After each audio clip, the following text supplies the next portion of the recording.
అందరికీ నమస్కారం అండి. వైశాఖ మాసం మాధవ మాసం అంటారు. అంటే విష్ణుమూర్తికి ఎంతో ప్రియమైన మాసం అట ఇది. ఈ నెలలో చేసే జపాలు, తపాలు, దానాలు అవన్నీ కూడా ఎంతో పుణ్యం కలుగజేస్తాయి అని అంటారు. అయితే మనం పుణ్యం ఆశించకుండా నిస్సహాయులుగా ఉన్న మనుషులకి, వృద్ధులకి, చేతగాని వారికి, అలాగే మూగజీవులు, పక్షులు కావచ్చు, పశువులు కావచ్చు, వీరందరికీ కూడా మనం చేతనైన సాయం అంటే మనుషులకి గొడుగులో, చెప్పులో, లేకపోతే చల్లని నీళ్ళు ఇవ్వడమో ఇలాంటివి చేయడం. అలాగే మూగజీవులకి, పక్షులకి, పశువులకి వాటికి ఆహారం వేయడం. ఎండాకాలం కదా, అవి ఎక్కడికి కదలలేకపోతున్నాయి కూడా ఎండ టైంలో. అందుకని వాటికి చల్ల నీళ్ళు అందేటట్టు చేయడం. ఇవన్నీ మనం చేస్తే వాటికి దీనివల్ల ఎంతో తృప్తి కలుగుతుంది. చేసిన తృప్తి మనకి చాలు, పుణ్యం కంటే కూడా. ఇది నా ఉద్దేశం. ఎందుకంటే పుణ్యం వస్తుంది అని చెప్తే చేస్తారేమో అని బహుశా మన పెద్దవాళ్ళు పెట్టుంటారు. కానీ దానికంటే కూడా ఈ ఎండాకాలంలో గొడుగులు, చెప్పులు దానం ఇవ్వడం చాలా మంచిది అని చెప్తారు. ఎందుకు మంచిది? ఎండలు బాగా ఉంటాయి కదా, అది ఇంకొకళ్ళకు ఉపయోగపడతాయి మనం ఇచ్చే దానం. అయితే దీన్ని దానం అనే కంటే సేవ అంటే బాగుంటుంది కదండి. అయితే ఈ సందర్భంలో నాకు అనుకోకుండా మహాభారతం చాలా సంక్షిప్తంగా అంటే క్లుప్తంగా ఒక పుస్తకం నాకు లభించింది. అది కూడా గుడిలో ఒకరు ఇస్తున్నారు అందరికీ కూడా. అలా ఒక ఆవిడ వచ్చి నాకు ఇచ్చారు. అది రచించిన వారు బొగ్గరపు గంగాధర శెట్టి గారట. వారేంటంటే ఉన్నట్టుగానే మూల గ్రంథాన్ని అనుసరిస్తూ చక్కగా సరళంగా చక్కగా రాశారు. అది మనకి అదృష్టవశాత్తు నాకు దొరికింది ఆ పుస్తకం. అయితే అది మీకు అందరికీ కూడా చదివి వినిపిస్తున్నాను. ఎందుకంటే చదవడానికి భారతం చాలా పెద్దది, కానీ ఇది ఇక్కడ సంక్షిప్తంగా క్లుప్తంగా ఉందన్నమాట. చదవడానికి టైం లేని వారికి, అలాంటి వారికి కనీసం భారతం ఇలా ఉంటుంది అని క్లుప్తంగా అయినా మనకొక ఐడియా ఉంటుంది. కాబట్టి ఈ గ్రంథకర్తలకి, వాటిని ప్రచురించిన వారి కుమారులు, ఇది రచించిన వారు బొగ్గరపు గంగాధర శెట్టి గారు అని చెప్పుకున్నాం కదా. అయితే అది ప్రచురించడానికి వాళ్ళ వివాహ దిన మహోత్సవం, 52వ వివాహ దిన మహోత్సవంగా వాళ్ళ కుమారులు శ్రీ బొగ్గరపు చంద్రశేఖర్ గారు ఆయన పూనుకున్నారు. అది ముద్రించారు. అదే మనకి దొరికింది. ఇప్పుడు మనం చదువుకోబోతుంది కూడా అదే. ఓం శ్రీ గణేశాయ నమః. సంక్షిప్తంగా మహాభారతమును శ్రీ వేదవ్యాస మహర్షి సంస్కృతమున 1,00,000 శ్లోకములతో రచించెను. జయ పంచమ వేదమని కూడా నుడివెదరు. అధ్యాయములను పర్వములని మరియు కార్ష్ణ వేదమని కూడా అంటారు. ఇందులో 18 పర్వాలున్నాయి. 1 ఆది పర్వము, 2 సభా పర్వము, 3 అరణ్య పర్వము, 4 విరాట పర్వము, 5 ఉద్యోగ పర్వము, 6 భీష్మ పర్వము, 7 ద్రోణ పర్వము, 8 కర్ణ పర్వము, 9 శల్య పర్వము, 10 సౌప్తిక పర్వము, 11 స్త్రీ పర్వము, 12 శాంతి పర్వము, 13 అనుశాసనిక పర్వము, 14 అశ్వమేధిక పర్వము, 15 ఆశ్రమవాసిక పర్వము, 16 మౌసల పర్వము, 17 మహాప్రస్థానిక పర్వము, 18 స్వర్గారోహణ పర్వము. మొత్తం 18 పర్వాలు ఉన్నాయి ఇందులో. వ్యాస మహర్షి మహాభారతమును సంస్కృతంలో చెప్పుచుండగా విఘ్నేశ్వరుడు వ్రాసెను. ఇది ధర్మశాస్త్రము, అర్థశాస్త్రము మరియు మోక్షశాస్త్రము కూడా. దీని యందు లేని విషయములు మరెక్కడా లేవు. ఎన్న భారతే తన్న భారతే, ధర్మే చ అర్థే చ కామే చ మోక్షే చ భరతర్షభ, యది హాస్తి తదన్యత్ర యస్నే హాస్తి న తత్వచిత్. మరియు భారతే సర్వవేదార్థ. భారతమును సర్వవేదం అంటారు. గొప్ప ఇతిహాసము. ఈ కథకు రాజ్యాధికార పంపిణీ వృత్తాంతము, దాయాదులైన పాండవ కౌరవుల మధ్య జరిగిన యుద్ధము, మానవుని మంచి చెడు గుణముల మధ్య జరిగే ఘర్షణే భారత కథ. సమాజంలో నిత్యం జరుగుతున్న సంఘర్షణే. ఒరులేయని యొనరించిన నరవర అప్రియము తనమనమునకగు తానురులకు నవిసేయకునికి పరాయణము ధర్మ పదములకెల్లన్. భారతంలోని సన్నివేశములు సామెతలుగా ప్రసిద్ధి చెందినవి. మచ్చుకు ఉత్తర కుమారుని ప్రగల్భాలని సైంధవుని వలె అడ్డుపడుతున్నాడని అంటారు. భారత కథ ధర్మో రక్షతి రక్షితః అన్న సందేశం మీదే ఆధారపడి రచించబడినది. భారతమునందు గురుభక్తి, తల్లిదండ్రుల సేవ, పాతివ్రత్య ధర్మము, తీర్థములు, యజ్ఞ దాన తపోవ్రత ఉపవాస సేవాదుల మహాత్మ్యము, వర్ణాశ్రమ ధర్మములు, రాజధర్మములు, ఆపద్ధర్మములు, దానధర్మములు, శ్రాద్ధధర్మములు, మోక్షధర్మములు, మోక్షప్రాప్తి కొరకు భక్తి జ్ఞాన వైరాగ్య సదాచార నిష్కామ కర్మాదులు వర్ణించబడినవి. ఇందులో భగవద్గీత కూడా కలదు. భారతమునందు శ్రద్ధను గురించి విపులంగా తెలుపబడింది. శ్రద్ధ అనగా ఆత్మ అస్తిత్వమందు నమ్మకం, గురువులందు, తల్లిదండ్రుల యందు భక్తి కలిగి ఉండుట, భగవంతుని యందు, మహాత్ముల ఎడల నమ్మకం ఉండుట. వీటిని గూర్చి మహాభారతమునందు అనేక దృష్టాంతములు కలవు. ఈ గ్రంథమునందు బ్రహ్మచర్యాశ్రమము, గృహస్థాశ్రమము, సన్యాసాశ్రమముల ధర్మములు మరియు మనుషుని శారీరక, మానసిక, భౌతిక, నైతిక, వ్యవహారిక, ధార్మిక, ఆధ్యాత్మిక ఉన్నతికి అభ్యాసములు, దృష్టాంతరములు కలవు. భారతమందలి ముఖ్యమైన పురుష పాత్రలు కృష్ణుడు, ధర్మరాజు, భీముడు, సవ్యసాచి, నకుల సహదేవులు, భీష్ముడు, ద్రోణుడు, కర్ణుడు, అశ్వత్థామ, అభిమన్యుడు, విదురుడు, దుర్యోధనుడు, శకుని, శల్యుడు మొదలైనవారు. ముఖ్యమైన స్త్రీ పాత్రలు కుంతీదేవి, గాంధారి, ద్రౌపది, సుభద్ర మొదలైనవారు. ఇక మనం భారత కథ మొదలుపెట్టబోయే ముందు ఒక చిన్న మాట.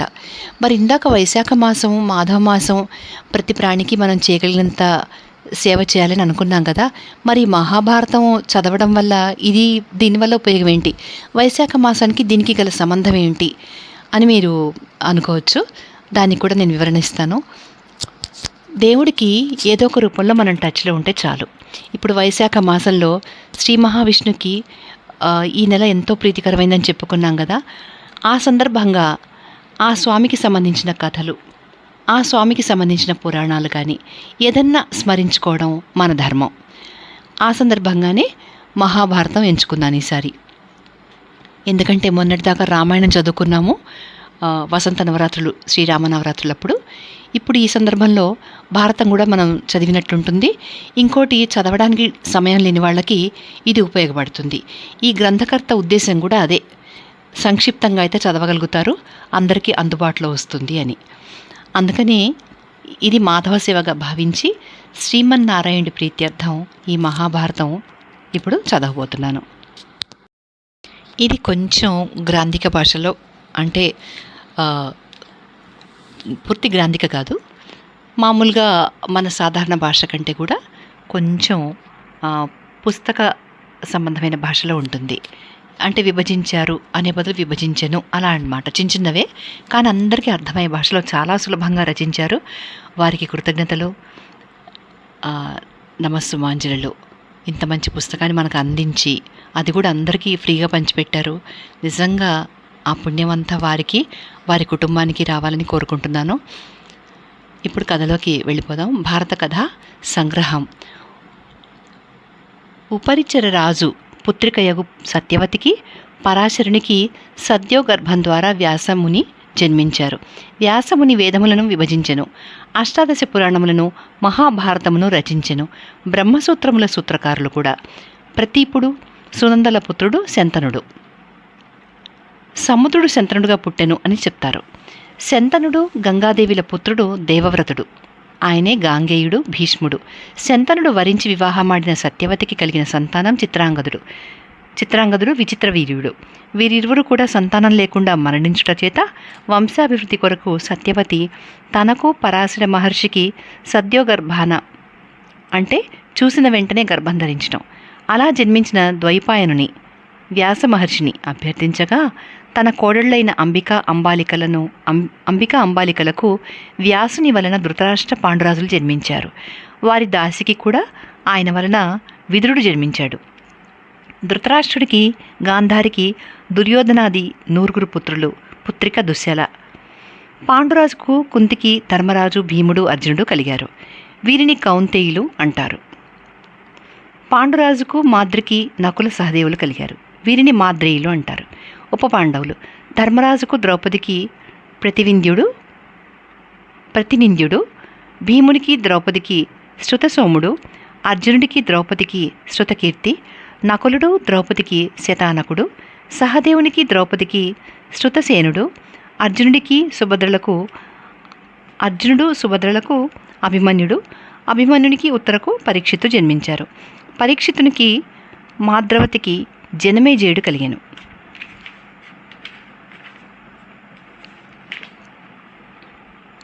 యవనంలోనే పాండురాజు మరణించగా ధృతరాష్ట్రుడు తన కొడుకులతో పాటు పాండవులను కూడా పెంచెను.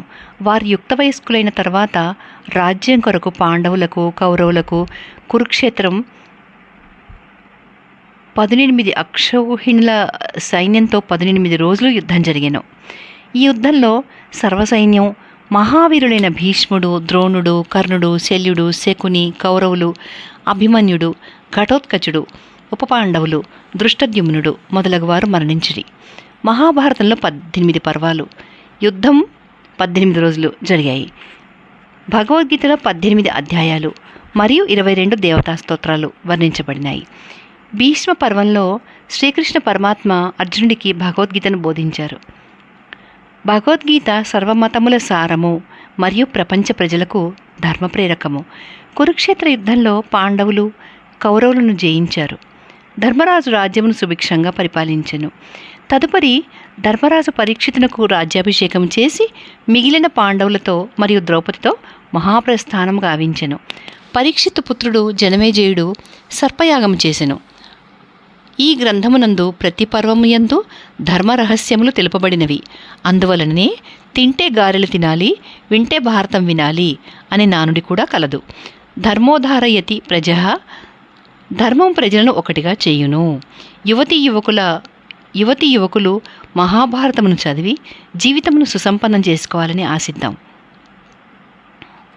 పాండవులకు ఇతర భార్యలకు జన్మించిన సంతానం ధర్మరాజు దేవికలకు యోధేయుడు, భీముడికి హిడింబికి ఘటోత్కచుడు, భీముడికి జలంధరకు సర్వగుడు, అర్జునుడికి సుభద్రకి అభిమన్యుడు, అర్జునుడికి చిత్రాంగదకు బభ్రువాహనుడు, అర్జునుడికి ఉలూచికి ఐరావంతుడు, నకులుడు రేణుమతికి నిరమిశ్రుడు, సహదేవుడు విజయకు సహాత్రుడు.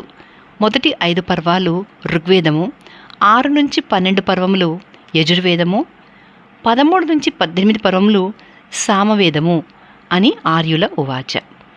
ఆది పర్వం. మహాభారతమును పఠించుటకు ముందు నారాయణునకు, అర్జునునకు, సరస్వతీదేవికి, వేదవ్యాసుల వారికి నమస్కరించవలెను.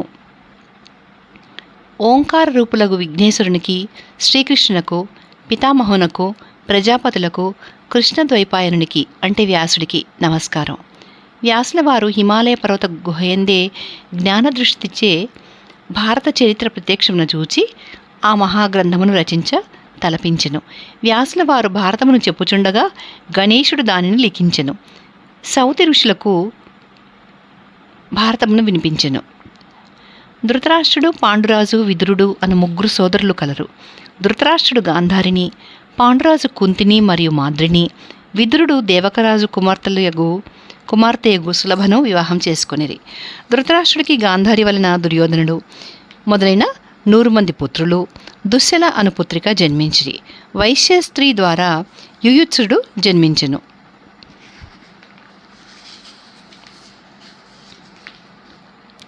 దుర్యోధనుడు జన్మించినప్పుడు అనేక దుశ్శకునములు కలిగెను.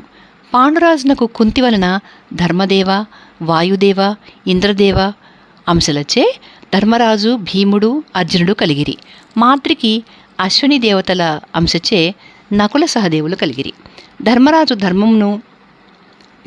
ధర్మము అనే వృక్షమును, భీమసేనుడు దాని శాఖలుగా, అర్జునుడు దాని స్కందము, నకుల సహదేవులు ఫలపుష్పములు, శ్రీకృష్ణుడు వేదములు, బ్రహ్మనిష్ఠులు దాని మూలము అని భావిస్తాం. అన్నదమ్ములైన పాండవ కౌరవుల మధ్య జరిగిన యుద్ధమే భారత కథకు మూల వృత్తాంతం.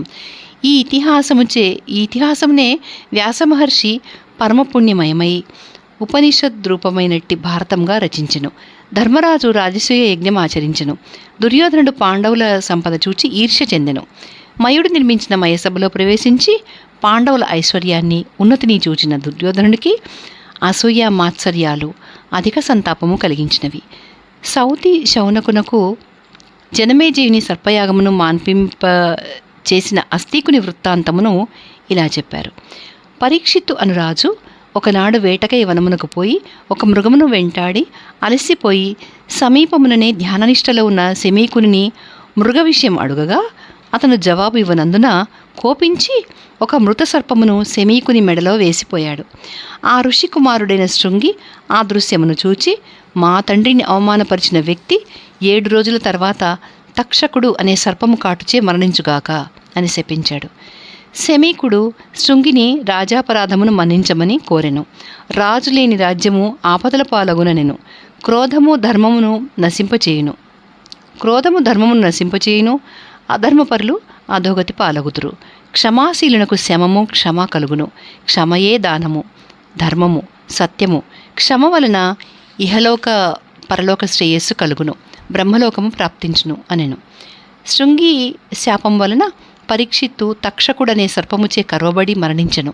జనమేజయుడు తన తండ్రిని రక్షింపగల కాశ్యపుని తండ్రి యొద్దకు రానియనందున మరియు తండ్రి మరణమునకు కారణమైన తక్షకునిపై పగ తీర్చుకున్నటకు సర్పయాగమును తలపెట్టెను.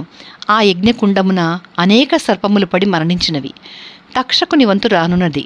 ఆ సమయమున జగత్కార అనే నాగకన్యకు జన్మించిన అస్థీకుడనే ఋషి విచ్చేసి జనమేజయుని యాగమును ఆపివేయించెను. సర్పములు తక్షకుడు రక్షింపబడెను. అప్పుడు సర్పములు అస్థీకుని వరము కోరుకోమనిరి. అస్థీకుడు సంతోషించి, నాగులారా, లోకంలో ఎవరు ప్రశాంత చిత్తంతో ఈ ధర్మమయమగు ఉపాఖ్యానమును పఠింతురో వారికి సర్పము వలన భయం లేకుండుగాక అని కోరుకొనెను. అస్థీకుడు వాసుకి మేనలుడు. సర్పములు సంతోషించి అస్థీకుని మనోరథమును నెరవేర్చెదము అని అనిరి. అసిత, ఆర్తిమాన్, సునీధ అను మంత్రములను పఠించువారికి సర్పభయము ఉండదు. అస్థీకుని శపథవాక్యమును విని కూడా ఏ సర్పము వెడలదో దాని శిరస్సు సింసవృక్ష ఫలము వలె మృక్కలగును. జనమేజయుని సర్పయజ్ఞమునకు వ్యాసముని విచ్చేసెను. జనమేజయుడు వ్యాసమునికి నమస్కరించి అర్ఘ్యపాద్యాదులచే సత్కరించెను. పాండవ కౌరవుల వృత్తాంతమును తెలుపమని ప్రార్థించెను. వ్యాసముని తన శిష్యుడకు వైశంపాయనుని చెప్పమని ఆదేశించెను. వైశంపాయనుడు భారతమును ఈ ప్రకారము చెప్పెను. పూర్వము శంతనుడు అనే మహారాజుండెను. శంతనుడికి గంగాదేవికి దేవవ్రతుడు అనే కుమారుడు కలిగెను. పిదప ఆ మహారాజు ఉపరిచర రాజు అయిన దాసరాజు కుమార్తె అయిన సత్యవతిని వరించి వివాహమాడాలని ఆమె తండ్రిని అర్థించెను. అందుకు దాసరాజు సత్యవతికి కలిగే సంతానమే రాజ్యాధికారానికి వారసులు కావాలని, అందుకు సమ్మతిస్తేనే వివాహానికి అంగీకరిస్తానని నిబంధన పెట్టెను. అందుకు కారణం దేవవ్రతుడు ఇప్పటికే ఆయనకు యువరాజుగా పట్టాభిషేకం జరిగింది. ఆ నిబంధన విన్న మహారాజు మౌనంగా తిరిగి వెళ్ళిపోయాడు. కానీ ఆయన పుత్రుడు గాంగేయుడు స్వయంగా వచ్చి తనకు రాజ్యం అవసరం లేదని, సత్యవతికి కలిగిన సంతానమే రాజ్యాధికారం పొందుతారని, అందుచేత తాను వివాహానికి అంగీకరించనని, తాను వివాహం చేసుకోబోనని, అందుచేత ఈ వివాహానికి అంగీకరించమని దాసిరాజును ప్రాధేయపడ్డాడు. కానీ దాసిరాజు గాంగేయుడు రాజ్యాన్ని వదులుకున్నా న్యాయంగా అతని తర్వాత అతని పుత్రులకే రాజ్యం సంక్రమించాలి కనుక వాళ్ళు బలవంతులై తన మనవళ్లకు ద్రోహం చేసే అవకాశం ఉంది కదా అని మరో సందేహం వెలిబుచ్చాడు. ఇంకొకరైతే ఆ మాటలకు తిరిగి వెళ్ళిపోయి ఉండేవారు. కానీ గాంగేయుడు అంటే దేవవ్రతుడు మాత్రం తండ్రికి వివాహం జరిపించాలి అన్న కృతనిశ్చయంతో తాను వివాహమే చేసుకోనని, అటువంటి సమస్య తలెత్తే అవకాశమే ఉండదని చెబుతూ పంచభూతాల సాక్షిగా ప్రమాణం చేశాడు. అంతటి కఠోర ప్రతిజ్ఞకు, త్యాగనిరతికి, పితృభక్తికి దేవతలు కూడా సంతోషించి గాంగేయునిపై పుష్పవృష్టి కురిపించి ఇకపై భీష్ముడు అనే పేరుతో పిలువబడతారని, అతని త్యాగబుద్ధి నిరుపమానమని అభినందించిరి. తదుపరి శంతన మహారాజుకు సత్యవతికి వివాహం జరిగింది. వీరికి చిత్రాంగదుడు, విచిత్రవీర్యుడు అనే 2 పుత్రులు కలిగారు. వీరిరువురూ సంతానం లేకనే మరణించారు. అందువల్ల సత్యవతి వంశాభివృద్ధి కొరకు వ్యాసమునిని అంబాలికల ద్వారా సంతానం కలుగునట్లుగా కోరింది. అంబికకు ధృతరాష్ట్రుడు, ఆయన పుట్టుగుడ్డి. అంబాలికకు పాండురాజు వ్యాసుని వలన కలిగారు. అంబాలిక దాసికి వ్యాసుని వలన విదురుడు అనే కుమారుడు కలిగాడు. ధృతరాష్ట్రుడికి దుర్యోధనుడు మొదలగు 9 పుత్రులు, దుశ్శల అనే పుత్రిక కలిగారు. ధృతరాష్ట్రుని భార్య గాంధారి. పాండురాజు భార్యలు కుంతీదేవి, మాద్రి. కుంతికి ధర్మరాజు, భీముడు, అర్జునుడు కలిగారు. మాద్రికి నకుల, సహదేవులు కలిగారు. పూర్వము దుష్యంతుడు అనే మహారాజుండేవాడు. వేటాడడానికి అడవికి పోయి కణ్వ మహర్షి ఆశ్రమానికి వెళ్ళారు. ఆ సమయంలో మహర్షి ఆశ్రమంలో లేరు. విశ్వామిత్ర మేనకల పుత్రికయగు శకుంతల ఉన్నది. ఆమె కణ్వ మహర్షి దత్తపుత్రిక. ధర్మశాస్త్రం ప్రకారం శరీర నిర్మాణము నర్చువాడు, ప్రాణములను రక్షించువాడు, అన్నం పెట్టువాడు తండ్రి అని చెప్పబడెను. దుష్యంతుడు శకుంతలను గాంధర్వ వివాహం చేసుకుని నగరానికి వెళ్ళిపోయాడు. కణ్వుడు ఆశ్రమానికి వచ్చిన పిదప శకుంతల జరిగిన వృత్తాంతాన్ని మహర్షికి తెలియజేయగా కణ్వుడు వారిరువురి వివాహానికి సమ్మతించారు. కొంతకాలానికి శకుంతలకు భరతుడు అనే పుత్రుడు జన్మించాడు. భరతుడు చిన్నతనంలోనే అద్భుత శక్తిని, బలపరాక్రమాలను కలిగి ఉన్నాడు. సింహం మొదలగు క్రూర మృగాలతో క్రీడించేవాడు.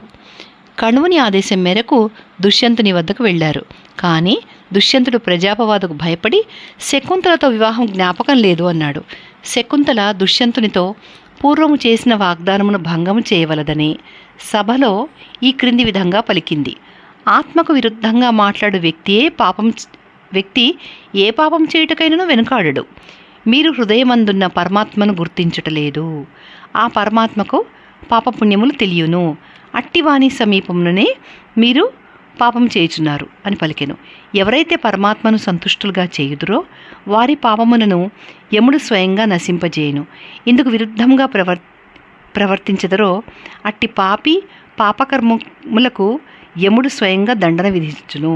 హంస పాలు నీళ్లు కలిసిన దాని నుండి పాలను స్వీకరించే విధంగా వివేకవంతుడు అంటే సజ్జనుడు మంచి చెడుల యందు మంచిని మాత్రమే గ్రహించును.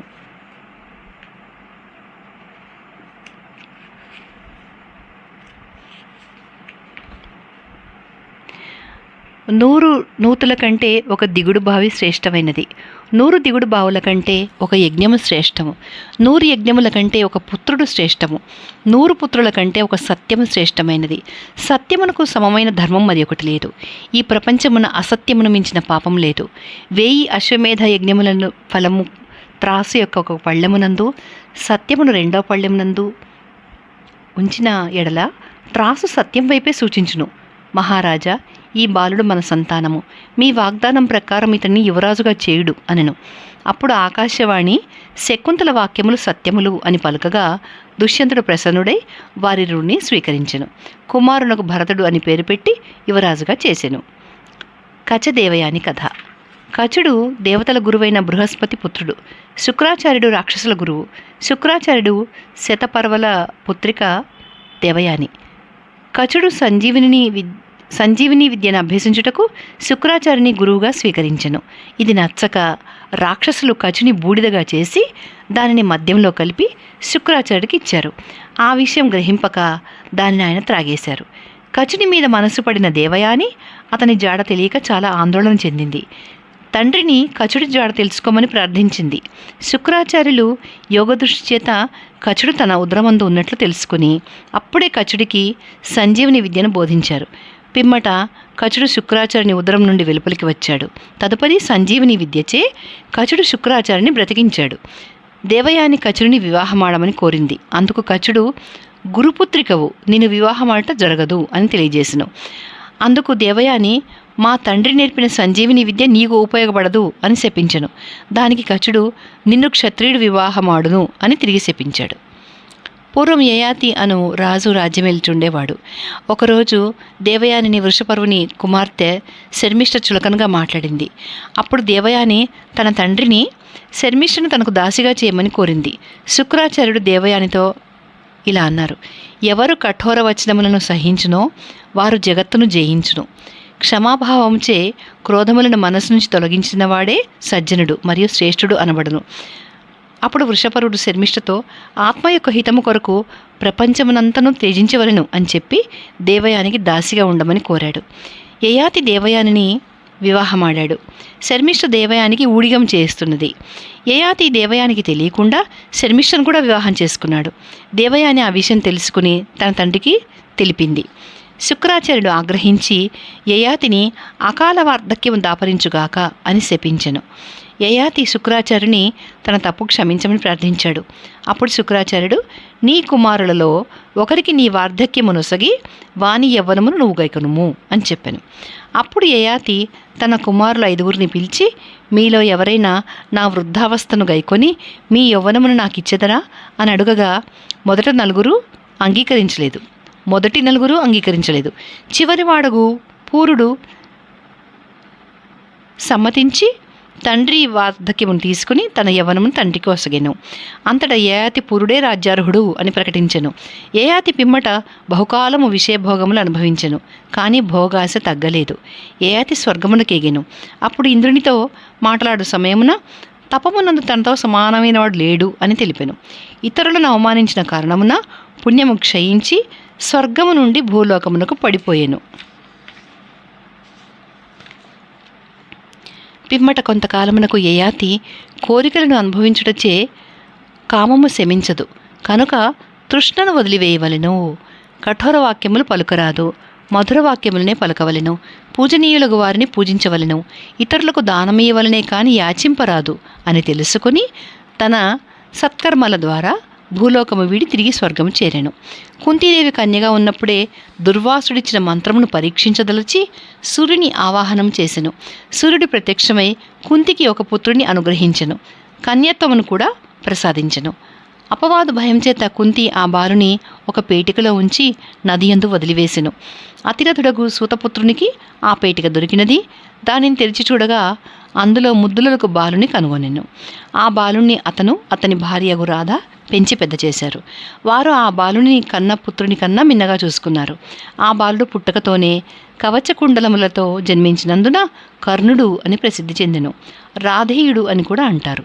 మహాపరాక్రమశాలి.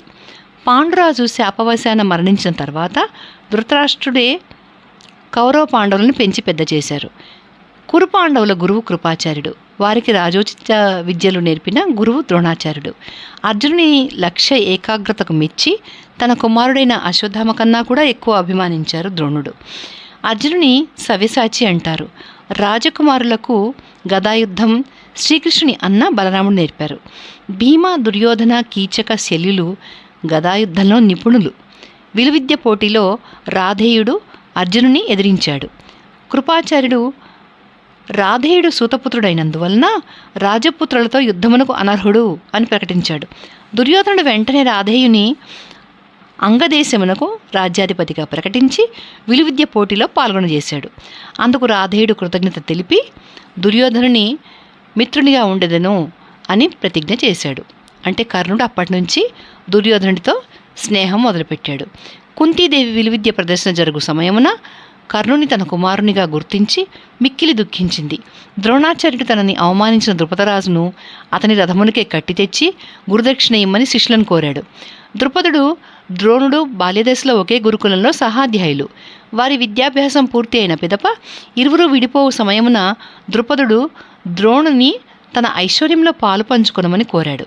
ద్రోణుడు కృపాచార్యుని చెల్లెలు కృపిని వివాహమాడి ఒక పుత్రునికి జన్మనిచ్చాడు. ఆ బాలుడు అశ్వం వలె సకిలింపగా అశ్వత్థామ అని నామకరణం చేశారు. ద్రోణుడు అతి బీదవాడు. పుత్రునికి పాలు కూడా తెచ్చివలేని స్థితిలో ఉన్నాడు. అప్పుడు మహాతపస్యాలి, సర్వ విద్యాపారంగతుడైన పరశురాముడు బ్రాహ్మణులకు దానములు చేయుచున్నాడని విని ఆయన వద్దకు వెళ్ళాడు. అప్పుడు పరశురాముడు, ధనమును భూములను ఇప్పటికే దానం చేశాను, నా వద్ద అస్త్రశస్త్ర విద్యలు మాత్రమే కలవు అనెను. ద్రోణుడు వాటినే స్వీకరించాడు. వాటి వలన ధనం రాదు కదా. అందుకు ద్రోణుడు ద్రుపదుడిని జ్ఞాపకం తెచ్చుకుని అతని యొద్దకు వెళ్ళి ఆర్థిక సహాయము కోరెను. ద్రుపదుడు ద్రోణుని చిదరించి అవమానించి పంపివేశాడు. ద్రోణుడు ఈ అవమానమును భరించలేక ఆ రాజ్యము వదిలి హస్తినకెగాను. మార్గమధ్యమున కొందరు బాలురు నూతిలో పడిన బందిని తీయడానికే ప్రయత్నిస్తున్నారు. అది చూచి ద్రోణుడు వివరములు అడిగాడు. అందుకు ఆ బాలురు తాము కురు పాండవులమని తమ గురువు కృపాచార్యులని తెలిపారు. అప్పుడు ద్రోణుడు తన విలువిద్యను ఉపయోగించి ఆ బంతిని వెలుపలికి తీయగా ఆ బాలురు ఆశ్చర్యం చెంది ద్రోణుని భీష్ముడి వద్దకు తీసుకెళ్లారు. భీష్ముడు ద్రోణుని కురు పాండవులకు విలువిద్యను బోధించవలసింది అని అభ్యర్థించారు. ద్రోణుడు అందుకు అంగీకరించి విలువిద్యను బోధించి అందుకు గురుదక్షిణగా ద్రుపదుని అతని రథమునకే కట్టితెమ్మని కోరగా అర్జునుడు భీముడు ద్రుపదుని యుద్ధమునందు ఓడించి రథమునకు గట్టి తెచ్చి గురుదక్షిణ సమర్పించారు. ఏకలవ్యుని కథ. ఒకరోజు కౌరవులు పాండవులు అరణ్యమునకు వేటకు సేవకుడు శునకముతో వెళ్లారు. శునకము వనమధ్యమున నిషాదరాజుకు ఏకలవ్యుని చూచి మురిగింది. ఏకలవ్యుడు వెంటనే ఆ శునకము నోటియందు 7 బాణములు కొట్టి దాన్ని మొరగకుండా చేశాడు. ఆ శునకమును రాజకుమారులు గమనించి చాలా ఆశ్చర్యపడ్డారు. అర్జునుడు ఏకలవ్యుని అస్త్ర నైపుణ్యమును మెచ్చుకొని, నీ గురువు ఎవరు అని ప్రశ్నించగా ద్రోణాచార్యుల వారు అని సమాధానమిచ్చాడు. అర్జునుడు ద్రోణాచార్యునికి ఏకలవ్యుని చూపి అతని అస్త్ర నైపుణ్యం గురించి తెలిపాడు. ద్రోణుడు ఏకలవ్యునితో, నీవు భిల్లుడవైనందువలన నీకు నేను విలువిద్య నేర్పకున్నను నీవెట్లు అస్త్ర విద్యనందు నైపుణ్యం సంపాదించావు అని ప్రశ్నించారు. అందుకు ఏకలవ్యుడు ఇలా అన్నాడు, మీ మట్టి ప్రతిమను చేసి దానినే మిమ్మల్నిగా భావించి విలువిద్య నేర్చాను అని అన్నాడు. ద్రోణుడు ఏకలవ్యుని కుడి చేతి బొటనవేలు గురుదక్షిణగా కోరాడు. ఏకలవ్యుడు వెంటనే ద్రోణాచార్యునికి తన కుడి చేతి బొటనవేలును సమర్పించి తన గురుభక్తిని చాటుకున్నాడు. అర్జునుని మేటి విలుకానిగా చేయుటకు ద్రోణాచార్యుడు ఈ కార్యము సలిపెను. అర్జునితో సమానమైన విలుకాడు విశ్వమున లేడు అన్నమాట నిజమైంది. ఏకలవ్యుని త్యాగంను అందరూ కూడా ప్రశంసించారు, అబ్బురపడ్డారు. కొంతకాలమునకు ధర్మరాజు యువరాజుగా అభిషిక్తుడయ్యాడు. ధృతరాష్ట్రుడు అభివృద్ధి చెందిన ప్రదేశమైన హస్తినాపురమును తన పుత్రులకిచ్చి అరణ్య ప్రదేశమైన ఖాండవన ఇంద్రప్రస్థమును పాండవులకు పంచెను. అందులకి అన్నదమ్ములకు ఆస్తి సరిగా పెంపకం చేయని వారిని ధృతరాష్ట్ర పంపకం అని అంటారు. దుర్యోధనుని ప్రేరణచే ధృతరాష్ట్రుడు పాండవులను వారణావతమునకు పంపాడు. వారణాసిలో పాండవులు, కుంతీదేవి, ఒక బ్రాహ్మణ స్త్రీ కలిసి లక్క ఇంట్లో కాపురం ఉంటున్నారు. పాండవులు వారణాసికి వెళ్ళినప్పుడు విదురుడు పాండవులను అగ్నిచే దాయాదుల కుటిలతమునకు జాగ్రత్తగా నుండమని హెచ్చరించాడు. భీముడు లక్క ఇంటికి సొరంగ మార్గం ఏర్పరిచాడు. ఒకనాటి రాత్రి లక్క ఇంటిని దుర్యోధనుని సేవకుడు తగలపెట్టగా భీముడు తల్లిని, మిగిలిన సోదరులను ఆ సొరంగ మార్గం ద్వారా వెలుపలికి తీసుకొచ్చి రక్షించాడు. అంతటా వారు ఒక వనమున ప్రవేశించారు. అచ్చట భీముడు హిడింబాసుని వధించి అతని సోదరియగు హిడింబిని వివాహం చేసుకున్నాడు. వారికి ఘటోత్కచుడు అనే పుత్రుడు జన్మించాడు. పిమ్మట పాండవులు ఏకచక్రపురమున ప్రవేశించారు. అప్పుడు భీముడు బకాసురుణ్ణి వధించాడు. పాండవులు పాంచాల దేశమునకు ఎగుచుండగా త్రోవలో గంగా తీరమందు చిత్రరథుడు అనే గంధర్వుడు వారిని అడ్డగించాడు. అప్పుడు అర్జునుడు ఆ గంధర్వుని యుద్ధమునందు ఓడించాడు. అంతటా ఆ గంధర్వుడు అర్జునుని శరణు వేడి స్నేహితుడయ్యాడు. అర్జునుడు గంధర్వునితో, వశిష్ఠ విశ్వామిత్రులకు వైరమేల కలిగింది అని ప్రశ్నించాడు. గంధర్వుడు ఇలా అన్నారు, సూర్యవంశపు రాజుకు విశ్వామిత్రుడు వేటకై సైన్యంతో అడవికి పోయాడు. అలసిపోయి వశిష్ఠ ఆశ్రమానికి వచ్చాడు. వశిష్ఠుడు కామధేను సహాయంతో విశ్వామిత్రుని సైన్యమును సత్కరించాడు. అప్పుడు విశ్వామిత్రుడు వశిష్ఠునితో, కామధేనునిచ్చిన ఎడల లక్షల ఆవులనిచ్చెదను అని పలికాడు. వశిష్ఠుడు అంగీకరించలేదు. అప్పుడు విశ్వామిత్రుడు వశిష్ఠునితో యుద్ధమునకు తలపడ్డాడు. కామధేనువగు నందిని విశ్వామిత్రుని సేననంతను తరిమివేసింది. అందరూ విశ్వామిత్రుడు వశిష్ఠునిపై బాణవర్షం కురిపించగా వశిష్ఠుడు చిన్న వెదురు కర్రతో బాణాలన్నింటినీ కూడా నిరోధించారు. ఇప్పుడు విశ్వామిత్రుడు ఖిన్నుడై క్షత్రియ బలము ఎన్నడూనూ బ్రహ్మ తేజస్సు బలమునకు సరికాదు అని తెలుసుకున్నాడు. పిమ్మట విశ్వామిత్రుడు వనములకు పోయి ఏకాంతంగా తపస్సునందే మనసు లగ్నపరిచి బ్రహ్మర్షి అయ్యాడు.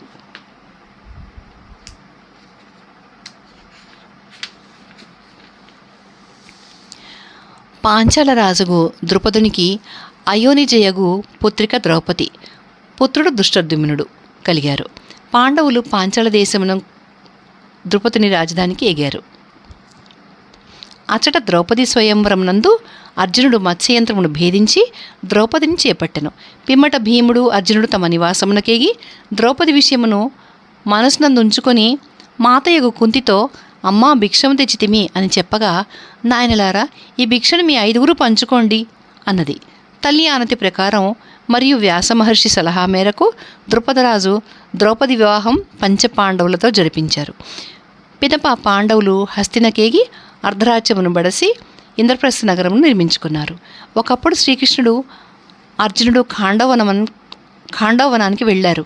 అగ్నిదేవుడు ఖాండవనమును దహించుటకు కృష్ణ అర్జునుల సహాయం కోరాడు. అర్జునుని సహాయం వలన అగ్నిదేవుడు వనమును దహించి వేశాడు. అగ్నిదేవుని వలన శ్రీకృష్ణుడు చక్రం పొందాడు. అర్జునుడు దివ్య ధనుస్సులను, రథములను, అక్షయ తూణీరములను పొందాడు.